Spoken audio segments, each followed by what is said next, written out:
கர்த்தருடைய நாமம் மகிமைப்படுவதாக. ஆண்டவராகிய இயேசு கிறிஸ்துவினுடைய இனிய நாமத்தினாலே அன்பின் வாழ்த்துக்கள். அநேக நேரங்களில் நம்முடைய வாழ்க்கையில அடுத்த கட்டம் என்ன என்பதை குறித்து நாம சிந்திக்கக்கூடியவர்களாக இருப்போம். அதை குறித்துதான எண்ணம் எப்பொழுதுமே நம்முடைய சிந்தனையில ஓடிக்கொண்டே இருக்கக்கூடிய சூழல்களை நாம கடந்து வந்திருப்போம். இந்த எல்லா நேரங்களிலேயும் நாம ஞாபகத்துல வைத்துக் கொள்ள வேண்டிய விஷயம் என்னவென்று சொன்னால், நம்முடைய கர்த்தர் தலைமுறை தோறும் உண்மையுள்ளவராக இருக்கிறார்.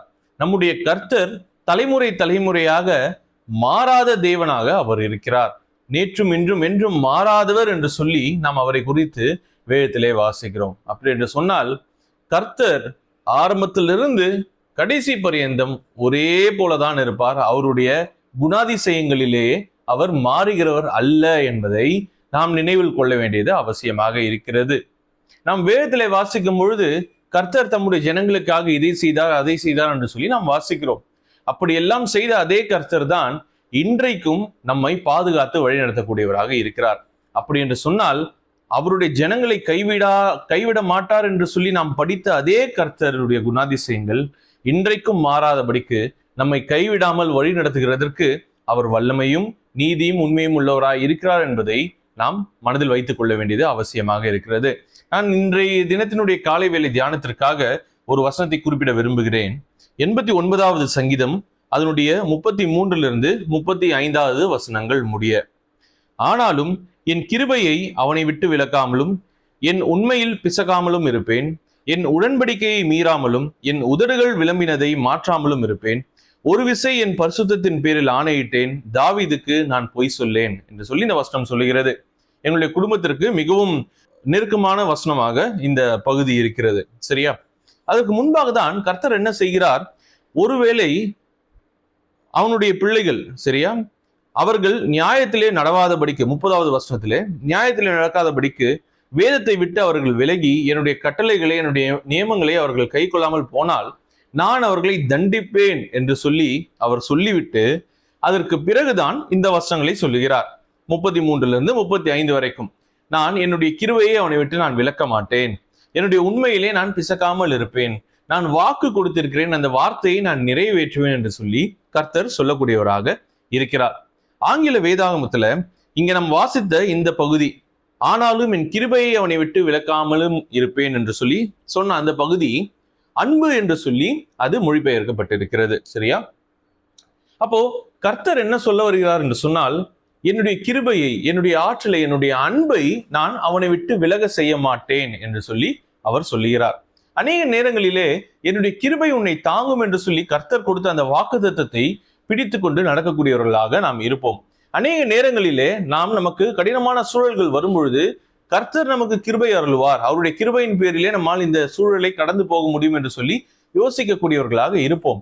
ஆனால் நம்முடைய நடவடிக்கைகள் நிமித்தம் அல்லது நம்முடைய பாவத்து நிமித்தம் அவர் அதை செய்யாமற் போவாரா என்று சொல்லி கேட்டால், நம்மை தண்டிப்பார் நம்முடைய பாவத்து நிமித்தம், அதுல எந்த ஒரு சந்தேகமும் கிடையாது. ஆனால் நம்முடைய ஜீவன் போகிற அளவுக்கு கர்த்தர் அப்படியே விட்டுவிட மாட்டார்.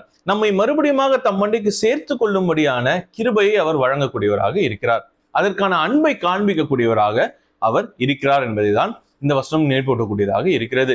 அப்போ நாம் கர்த்தரை விட்டு வழி விலகி போகும் பொழுது, கர்த்தரை விட்டு அவருடைய கட்டளைகளை மீறி நாம் தூர செல்லும் பொழுது நம்மை அவர் தண்டிப்பார், அது உண்மை, அதுல எந்த ஒரு சந்தேகமும் கிடையாது.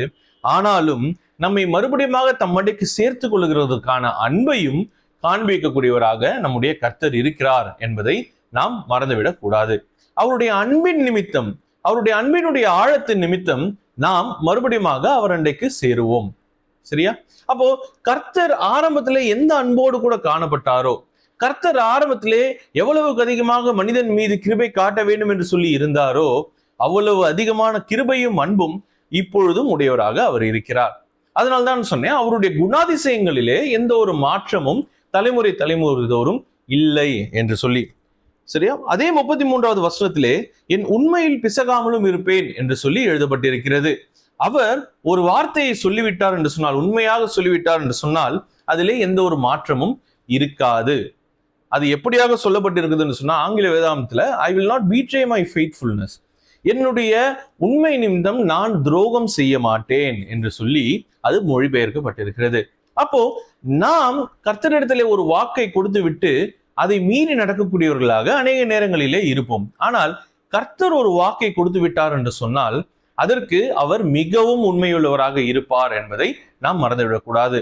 நாம் கர்த்தருக்கு துரோகம் செய்கிறோம், ஆனால் கர்த்தர் நமக்கு துரோகம் செய்கிறவர் அல்ல என்பதை நாம் புரிந்து கொள்ள வேண்டியது அவசியமாக இருக்கிறது. நமக்கு பின்பாக பேசக்கூடியவர்கள் அநேகர் இருப்பார்கள். நாம் அநேக நேரங்களிலே மற்றவர்களுக்கு பின்பாக போய் பேசுகிறோம். ஒருவரை அவருடைய முகத்தின் முன்பாக நாம் புகழ்ந்து விட்டு அவரை குறித்த தவறான காரியங்களை பின்பாக பேசக்கூடியவர்களாக அநேக நேரங்களிலே நாம் இருந்து விடுகிறோம் இல்லையா? அது அவர்களுக்கு நாம் செய்யக்கூடிய துரோகமாக இருக்கிறது. ஆனால் கர்த்தர் அப்படிப்பட்டவர் அல்ல. நம்முடைய முகத்திற்கு நேராக ஒரு குணாதிசயத்தை காண்பித்து விட்டு நமக்கு பின்பாக நம்மை வீழ்த்த வேண்டும் என்கிற எண்ணத்தோடு கூட செயல்படுகிறவர் கர்த்தர் அல்ல என்பதை நாம் புரிந்து கொள்ள வேண்டும். அவர் உண்மையுள்ளவராக இருந்தார், இருக்கிறார், எப்பொழுதும் இருப்பார்.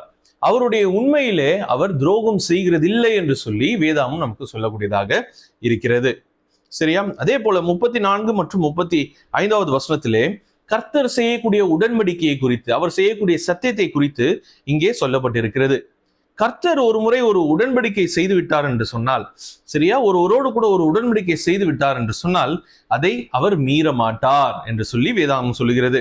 அவருடைய உதடு எதை விளம்பினதோ, அவர் என்ன வார்த்தையை சொன்னாரோ அதை நிறைவேற்றக்கூடியவராக இருக்கிறார். அதில் எந்த ஒரு மாற்றத்தையும் செய்யக்கூடியவர் நம்முடைய கர்த்தர் அல்ல என்பதை இந்த வசனம் நமக்கு சொல்லக்கூடியதாக இருக்கிறது.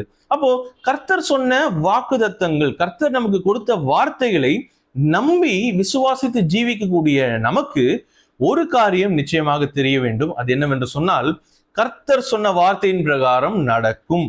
அதுல எந்த ஒரு சந்தேகமும் கிடையாது. ஏன் என்று சொன்னால், அதை சொன்னவர் கர்த்தர்.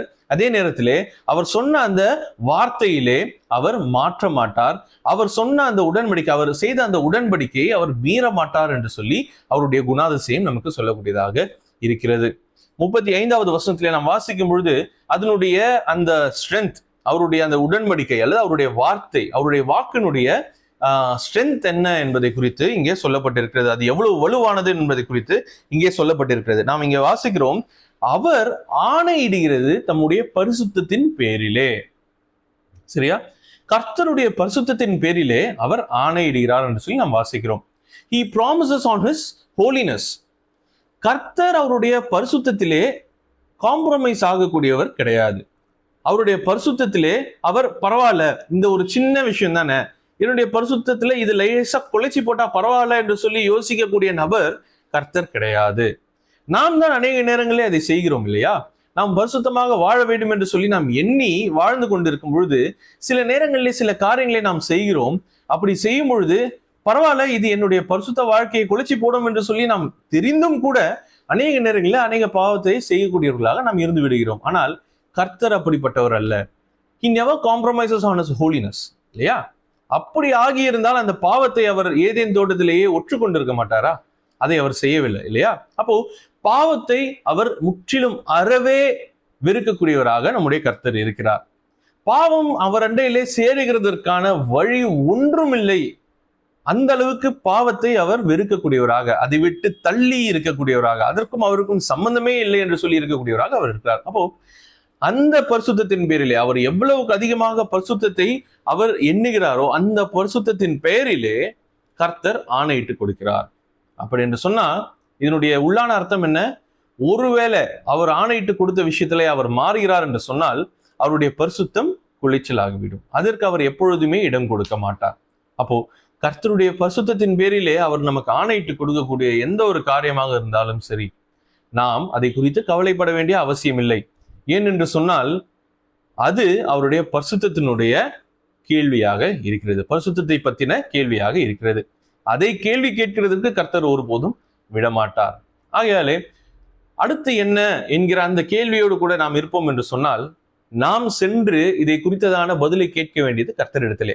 அவர் கொடுக்கக்கூடிய வார்த்தை எதுவாக இருந்தாலும் சரி, அவருடைய அந்த வார்த்தையின் பேரிலே அவர் நடத்துவார். நாமும் நடக்கும் பொழுது அதற்கான எல்லா ஆசீர்வாதங்களையும் நம்மால் சுதந்திரத்துக் கொள்ள முடியும். வரக்கூடிய நாட்களிலே கர்த்தர் மீது சார்ந்து அவருடைய உண்மையையும் அவருடைய உடன்படிக்கையையும் அவருடைய அந்த ரிலேஷன்ஷிப், அவருடைய அன்பு, அவருடைய கிருபை, சரியா, அப்புறம் அவருடைய உண்மையை, அவருடைய எல்லா அன்பையும் நாம் அனுபவிக்கிறதற்கு கர்த்தர் நமக்கு உதவி செய்யட்டும். அவருடைய பரிசுத்தத்தினுடைய அந்த அளவுகோலை நாம் அதிகமாக நம்மளுடைய வாழ்க்கையிலே உணர கர்த்தர் நமக்கு உதவி செய்வாராக. கர்த்தருடைய நாமம் மாத்திரமே மகிமைப்படுவதாக. ஆமென்.